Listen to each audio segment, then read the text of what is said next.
मंच से पूरा बोराक वैली में एक मैसेज जाना चाहिए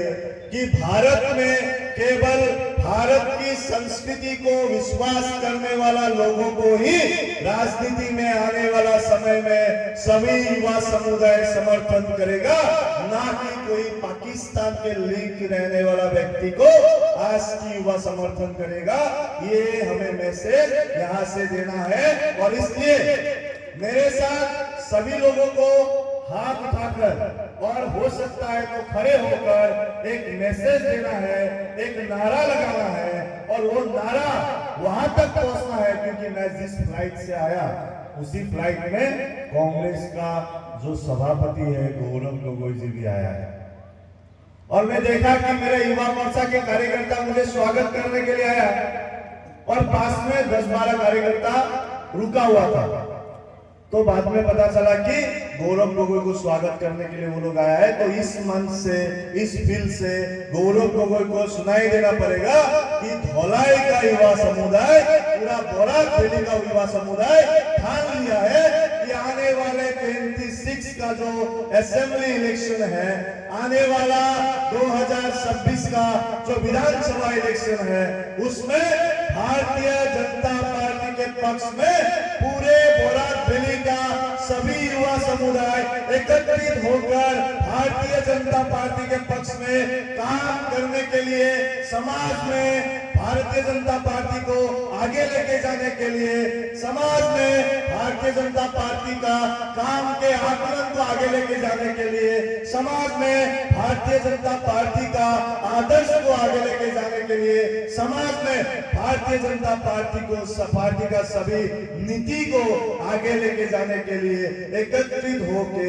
एक समाज होके, हिंदू समाज होके, सनातनी समाज होके आज हमने मन में ठान लिया है कि असम या बोराक वैली में आज के राजनीतिक परिप्रेक्ष्य में कांग्रेस का स्थान नहीं है, स्थान है तो केवल भारतीय जनता पार्टी का है, स्थान है तो केवल भारतीय सनातनी हिंदू समाज में विश्वास करने वाला राजनीतिक शक्ति का है। ये प्रमाण यहां से करा देना है। इसलिए सभी लोग मेरे साथ दोनों हाथ उठा के बोलिए, भारत माता की। आवाज थोड़ा और दूर तक जाना चाहिए। भारत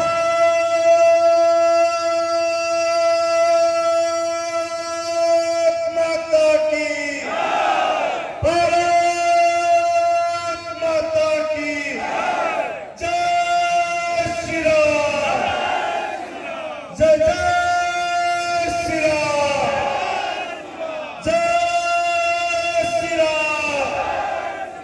जय जय श्री राम। धन्यवाद। तो आज ये की वार्ता होना चाहिए कि आज की युवा सम्मेलन केवल युवा सम्मेलन नहीं,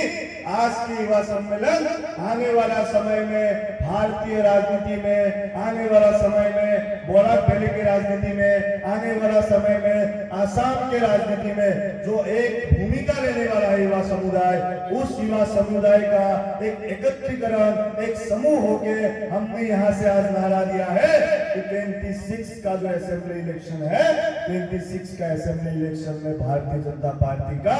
जो रिजल्ट आएगा वो एक तरफा आएगा और भारतीय जनता पार्टी ही सालों तरफ दिखेगी। और ये भी कम लेना है कि उसका हम जो आरंभ करेंगे, उसका जो शुभारंभ करेंगे वो धौलाई कॉन्स्टिट्यूएंसी से करेंगे और पूरे आसाम से सबसे ज्यादा मार्जिन में जीतेगा तो धौलाई कॉन्स्टिट्यूएंसी से जीतेगा। ये भी हमें निश्चित करना है।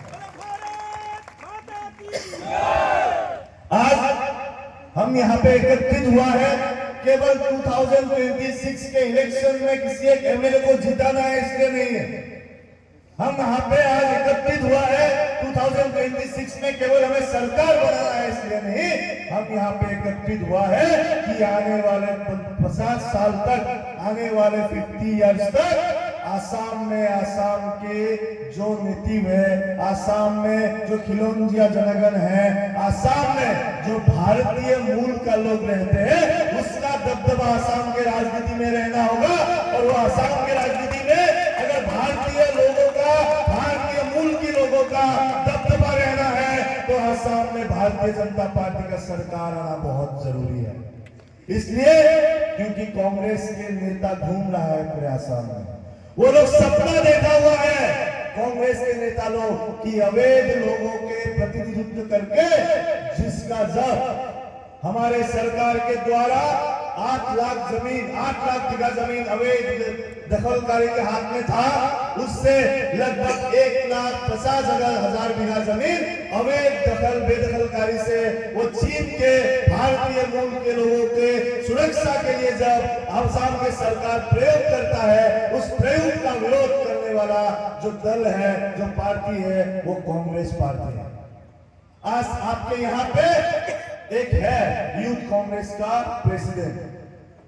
तो उनका हर बयान में हमें दिखाई देता है वो युवाओं के अनएम्प्लॉयमेंट के बारे में नहीं बोलते हैं, वो युवाओं के भविष्य के बारे में नहीं बोलता है, वो युवाओं के आने वाला समय में शिक्षा में क्या परिवर्तन होना है वो नहीं बोलता है, वो युवाओं के लिए कैसे एम्प्लॉयमेंट जनरेट करना है वो नहीं बोलता। वो बोलता है कि मुझे अगर इस कॉन्स्टिट्यूएंसी से टिकट मिल जाए तो इस कॉन्स्टिट्यूएंसी से मुझे इलेक्शन खेलना है। उनका लक्ष्य केवल इलेक्शन खेलना है, उनका लक्ष्य केवल सत्ता पाना है। लेकिन भारतीय जनता युवा मोर्चा का लक्ष्य है कि जब तक असम में अनएम्प्लॉयमेंट खत्म नहीं होगा, जब तक असम के युवाओं का जो भी समस्या है वो समस्या को हम समाधान की ओर तक नहीं लेके जाएगा, जब तक असम के राजनीति में आज की भारतीय मूल का युवाओं का दबदबा नहीं होगा, तब तक हम भारतीय जनता युवा मोर्चा का सभी कार्यकर्ता एक सैनिक के रूप में हम काम करते थे, काम करते हैं और काम करते रहेंगे।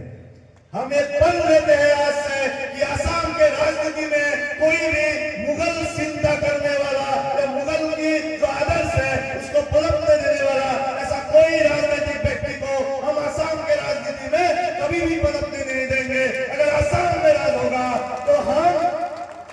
मैं उस दिन हाइलाकांड में भी बोला कि हम श्री कृष्ण को मानने वाला हम जनरेशन है,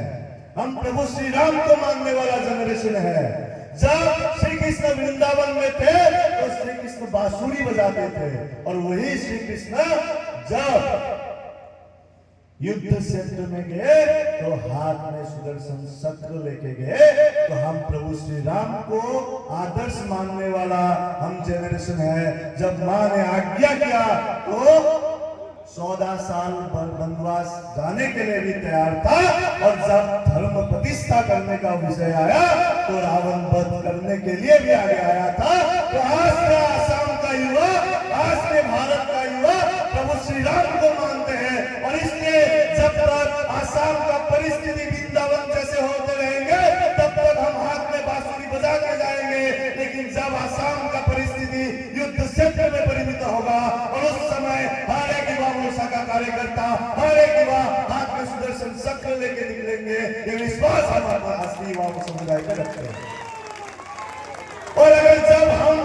राजनीति में कभी किसी की आज्ञा मानकर 14 साल वनवास जाने के लिए होगा तो हम वनवास जाने के लिए भी तैयार है। और अगर धर्म प्रतिष्ठा के लिए आज के राजनीति के पनपते हुए रावण को वध करना है तो आज का जनरेशन वो रावण वध करने के लिए भी आगे आएगा। लेकिन धर्म प्रतिष्ठा में, राम राज्य प्रतिष्ठा में, भारत को विश्व गुरु बनाने में आज के भारतीय मूल का, भारत के संस्कृति को विश्वास करने वाला कोई युवा पीछे नहीं हटेगा। आज के युवा